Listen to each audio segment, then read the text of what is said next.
Hello humans, and welcome to another episode of Gen X Gamer.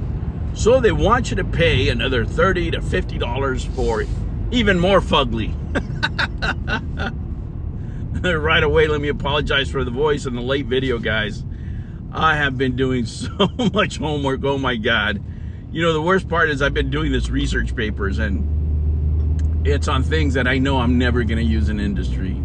It's just I have to take this class, and you know, it's part of the curriculum, and you know, that's my life right now. What can I do? Right? But you know, here I have this one for you. This Outlaws deal is just incredible. It really is. You know, it really reminds me of when Sonic came out and they put out that one picture of Sonic and everybody's going, what the hell is that?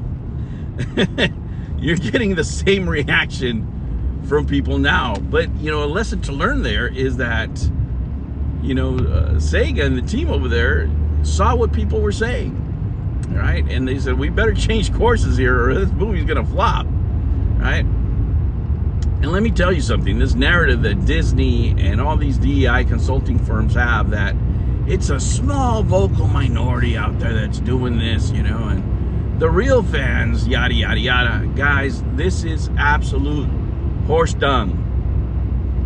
People vote with their wallets. The money, the box office, whether it's comic books, whether it's movies, whether it's video games, the money is speaking louder than any minority of people on the internet, right? Well, these people are over here trying to ask you for another 30 on top of the 70 or another 50 for an extra mission to play an ugly character that you don't like. Imagine that. You don't like the character? Well, if you really want to play the real game, we're going to need another 50 bucks.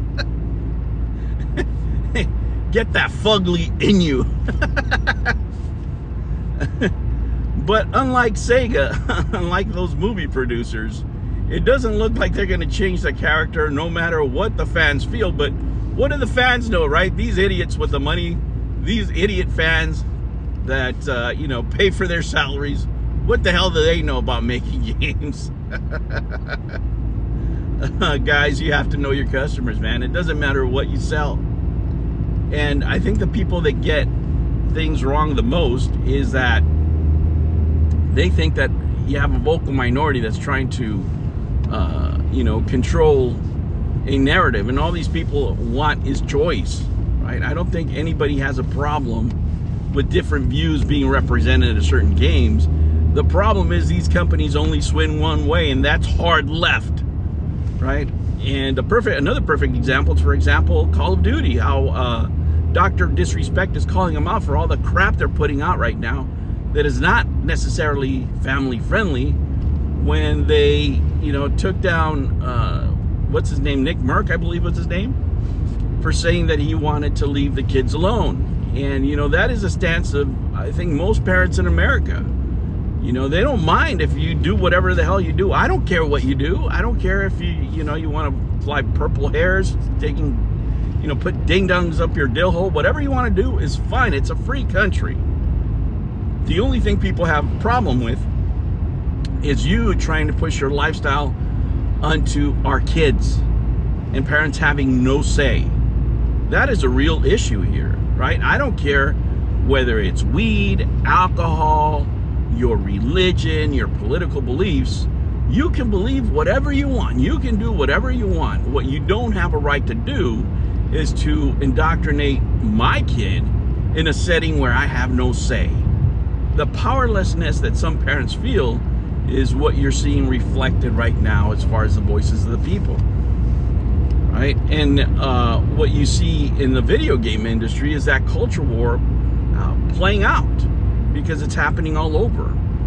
And you know, when people say save our games, well, you can save the games. You don't have to ask anybody else for help. All you have to do is speak with your wallet. And the people have been speaking. This whole narrative that Disney has and these other consulting groups have about it being a vocal minority that's causing all the chaos in all these games and yada yada yada is absolutely baloney. Because the numbers are telling you that. The box office numbers at the movies are telling you that. The sales numbers with the video games are telling you that. The sales numbers with comic books are telling you that. It's all over the place. If you want to lose money, go this route. And these people think that they're going to change their narrative. If they make enough games, they're going to change mankind and their preferences. And these idiots want to make a utopia that doesn't exist. It's like they don't know humans. Hey, idiots, we're monkeys with rocks. we're monkeys with stones. And when we don't like something, man, there's a reason bombs are flying through the air right now. Because we don't like you. Let me tell you, we are not a peaceful species, right? Number one. Number two is look at what's going on in the industry itself. The industry right now, you have hell divers planning probably their next game. Now they have a service game that everybody loves, right? You have Stellar Blade probably working on Stellar Blade 2 already, just based on pre-orders. And then you have FUGLY over here, Star Wars Outlaw FUGLY, trying to charge you another $50 for something you don't want, right? Have you ever been to a place and bought something you don't want, and then have them ask you for extra money on top of what you're already paying that you don't want? And you're gonna say yes? No, that doesn't occur. You don't even buy it in the first place. Will I check out this game? Sure, if it's ever on sale on Steam or something like that. But I'm not paying for this crap. It's so sad to see that, people that at one time would have bought anything Star Wars. The game just had to be based on the lore of Star Wars, right? It just had to get the facts straight, and the game could be mediocre and people would be buying it out there, right? There's plenty of Star Wars games that we bought, with my kids. For me, it was the first trilogy when my kids were growing up. It was the second, and we bought everything, whether it was, cups, games, movies, everything. We loved it. And I can't say that my family as a whole feels that way anymore, and it's not like I'm this overbearing, grandfather figure telling everybody what they should know. I tell them what I like or I don't like. But these are adults. They have their own children now, right? And none of them are purchasing this stuff.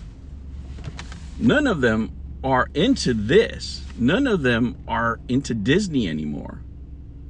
Why? Because of all this. Because of everything that's going on. These companies are losing billions, and they think they're going to bully you into spending more money because they know better than you. Well, guess what, Disney? Guess what, Star Wars? Guess what? You ain't getting the money. All right, humans, thank you so much. Thank you for putting up with my voice here. It's already shot, guys. I've been doing so many research papers. That's why I've been putting out so many videos.